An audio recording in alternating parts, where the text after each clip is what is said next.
mga suki, sa mga naghahanap po ng grafted fruit bearing tree, meron po tayo dito sa Talisay. Pwede po tayong bumisit dito sa Talisay, sa garden. Ngayon, meron po tayong mga suki sa mga naghahanap po ng sweet catimun na super size. Ang makita po sa akin, ito po pinaka-grafted nila mga suki. Dito po, ito meron po mga suki na pinaka-grafted nila.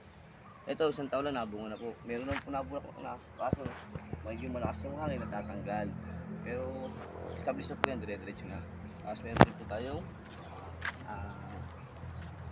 variegated na chico. Ito, maganda po ito mga suki. Mga super size po tayong variegated na chico. Maganda po yan. Alam mo, so 1 year lang po ito, nabunga na rin po siya. May mga bunga-bunga din po yan, hindi ko na umakasal. Pero may mga bunga po yan, gusto bunga to. Tapos meron po tayo suki, mga ano, mga catimun. At ito naman po ay golden queen. Ito na isang kilo na mangga.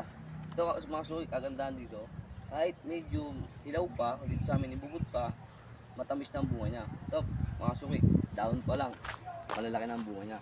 Ang down pa malalaki na. Yan po malalaman ang pinaka-variety ng golden queen mango. Malaki pong bunga niya mga suki. At meron po tayo ng sones, super size. Meron din na pala tayo mga suki na double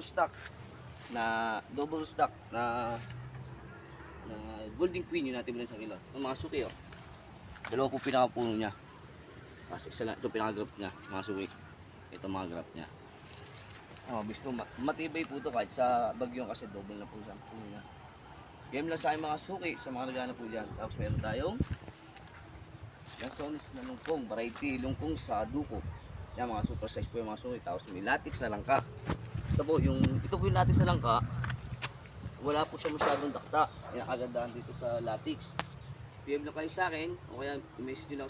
Bitin nyo rin kung bisitahin na YouTube channel ko, si Flor Nepomuceno, para makapakita pa kayo ng mga ibang video. Salamat po. Peace.